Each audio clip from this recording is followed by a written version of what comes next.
પોરબંદરથી લલિત વસોયા આજે ફોર્મ ભરશે। ઉમેદવારી પત્ર ભરવા જઈ રહ્યા છે। કોંગ્રેસથી ધોરાજીના ધારાસભ્ય છે, જેમને કોંગ્રેસે પોરબંદર લોકસભા પર મેદાને ઉતાર્યા છે અને આ મેદાનમાં રમેશ ધડુક ભાજપના છે, તેમની સામે લલિત વસોયાનો મુકાબલો છે। બંને પાટીદાર અગ્રણીઓ છે, પાટીદાર ચહેરા છે અને પાટીદાર વર્સિસ પાટીદારની જંગ પોરબંદરમાં થઈ છે। લલિત વસોયાની સામે રમેશ ધડુક। લલિત વસોયા ધોરાજીના ધારાસભ્ય છે।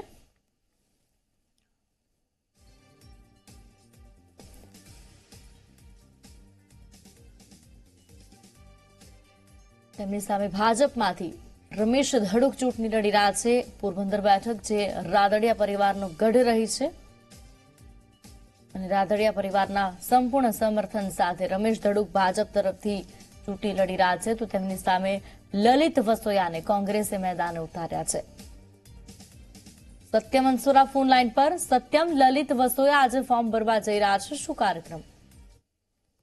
ચોક્કસથી પોરબંદર લોકસભા બેઠક કોંગ્રેસના જે ઉમેદવાર છે લલિત વસોયા, તે આજે પોતાનું ઉમેદવારી ફોર્મ ભરવા જઈ રહ્યા છે અને ઉમેદવારી ફોર્મ ભરતા પહેલા તેઓ અત્યારે જે પોરબંદરનું જે પોરવ માતાજીનું જે મંદિર છે કે દર્શન કરવા માટે પહોંચ્યા છે। ઉલ્લેખનીય વાત છે કે ગઈકાલે જ જે આ બેઠકના જે બીજેપીના ઉમેદવાર રમેશ ધડુક તેમને એક શક્તિ પ્રદર્શન કર્યું હતું અને મોટી સંખ્યામાં રેલી કાઢીને ફોર્મ ભર્યું હતું, ત્યારે આજે કોંગ્રેસના જે ઉમેદવાર છે લલિત વસોયા છે તેઓ ફોર્મ ભરવા જઈ રહ્યા છે। બિલકુલ સત્યમ, આભાર માહિતી બદલ।